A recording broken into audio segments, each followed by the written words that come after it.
Greetings everybody, Barry from H&W Machine Repair here. I just want to introduce you to an exciting new product. This is a single phase motor for a step pulley head.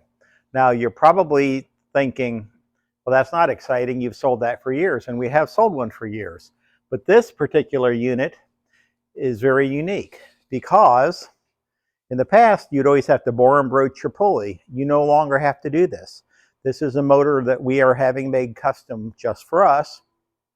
It is the right length, so you won't have that disc sticking out 3/4 of an inch, and you don't have to bore and broach the pulley. This is a standard motor pulley off the shelf. Slides right on. Slide your key in.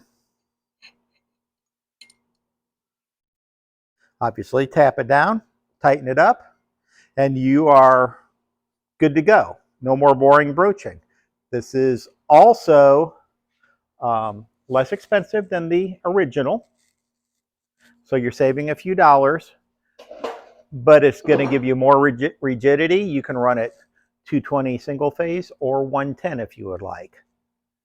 So that's really all there is, but again, exciting new product exclusively here at H&W Machine Repair. Have a great day.